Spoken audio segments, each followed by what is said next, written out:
We're here with Ann Kitchen, who is running for Austin City Council, District 5. Thank you for being here, Ann. Thank you, Brandy. I really appreciate the chance to do this. Thank you so much. You're welcome. Well, let's just start with your big picture vision. Like, why you on council, and what in particular do you want to provide in terms of leadership on the environment?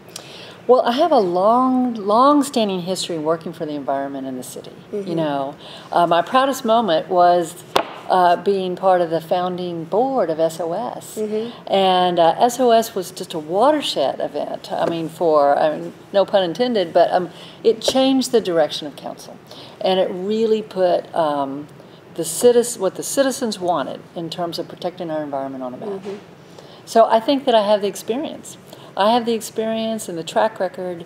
People can trust me. You guys can trust me to protect the environment. All right. Let's go through some issues. Let's start with transportation. Big mm-hmm. problem for the whole city, and in particular South Austin. Mm-hmm. Tell us what you think we should be doing. What suite of solutions do we need to be advancing, and how will you help lead that? Okay. Well, I oppose SH 45 because I think it threatens our aquifer. Mm-hmm. And I think it's very expensive, and I don't think it does the job. So I think what we need is what I call lower cost, more immediate solutions. In other words, we need to fix the problems now. Mm-hmm. So we need to have better traffic flow on our roads. We need bike lanes. Mm-hmm. We need sidewalks. So people can walk around or get around by bikes, so they have an option. Mm-hmm. I mean, basically, there is no one fix for transportation. No. And what we have to do is we have to have a well-connected system that gives people options. So that's bikes, walking, roads, buses. Buses are a huge issue for South Austin, particularly the further south that you get, south of Slaughter, for example. People can't get a bus down south of Slaughter. Yeah, certainly not in a timely fashion. No, not in a timely fashion at all. So I think our money would be better spent if we really focused on that now. And you're not supporting Prop 1, right? No, I'm not supporting Prop 1. Now, I do see rail in our future. But again, at this time when people are so concerned and have a lot of problems with affordability, I think that we're better off focusing on those more immediate, short-term solutions that we need. So, okay. So transportation intimately tied to land use, which mm-hmm. drives a lot of the use.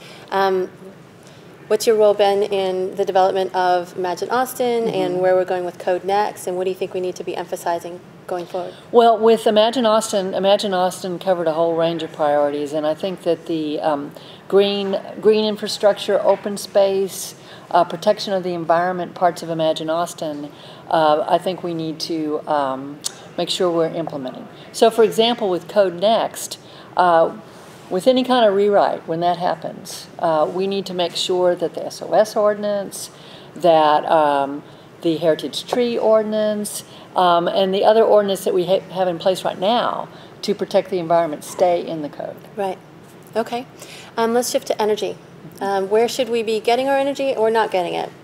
Well, our city has made some good progress on renewable energies, mm-hmm. and we need to continue to be a leader, and we need to shift towards more renewable energy, and do it in a way that's affordable for people. And our affordability goals are important. So we can do things like making renewable energy more accessible for people. Things like on-bill financing, mm-hmm. so that makes it possible for more people to consider things, right. like solar, for example. Okay. And real quick, Decker, Fayette, nuclear. Well, what are your stances? Well, we need to get out of Decker and Fayette, and again, we need to do that in a way that keeps our rates affordable. Okay. Water conservation. Mm-hmm. How do we do this? You have some ideas about the way we invest in this. Yes, I think that conservation is what we need to focus on before we look to spending money to bring water in from elsewhere. Mm-hmm. So we've done a pretty good job. Mm-hmm. I mean, Austinites should be proud of themselves in terms of conservation, but there's more that we can do. Mm-hmm. I would like, I'm a healthcare advocate. I'd like all of us to be able to say what our water usage is, mm-hmm. Just like we check our blood pressure and things like that. I think that kind of thing, that kind of awareness would help us become even more help us become a city that's even more aware of how we're managing our water. But the other thing that's key for the utility is we've got to switch our business model. Okay. If people are conserving, they need to see a benefit from that financially. So our rates have to continue to be based on volume, and we need to look at how we finance the utility. So the utility needs to start to look at ways that maybe the utility can make money that's not just charging people for water. Okay. What types of infrastructure solutions will help us achieve our water goals? Well, infrastructure, we need to look at how we're building, for example. And this is a little sort of a different aspect of water, but and that relates to like flooding issues. If I could switch to that a little bit, because that's particularly important to District 5. We have Onion Creek and Williamson Creek, both of which have experienced devastating flooding for people. And then we also have issues that are caused by development, flooding that's caused by development that doesn't look at the infrastructure. So, for example, for folks that live in the South Lamar neighborhood area, off of Del Curdo and Lightsey, they have experienced unintended flooding.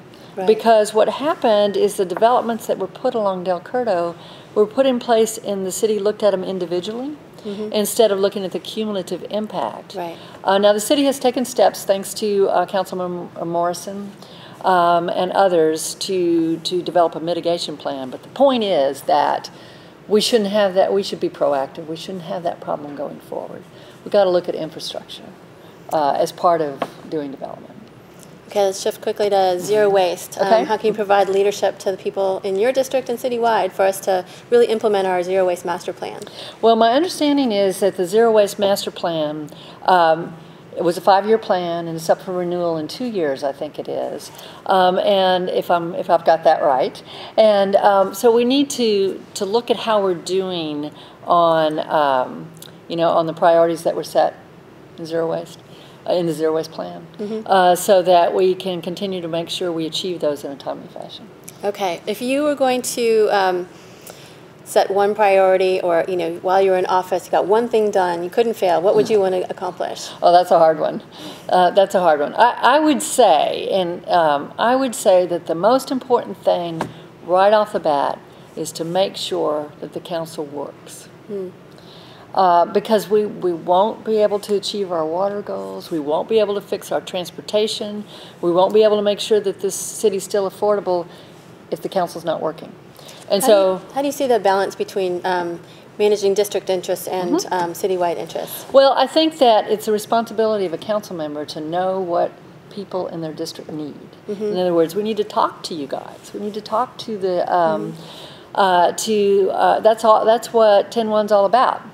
And to find out what the problems are, and then to be active and find solutions. And when you do that, when you find a solution that's going to work for your district, then you take that to the other council members and you figure out how to make it work for the whole city. And that's the way to make the council work. So in other words, instead of waiting for things to happen and then say, oh, well, it worked for my district, you have to be proactive. You have to fix problems, basically. All right. Well, thank you so much for being here. I really appreciate it.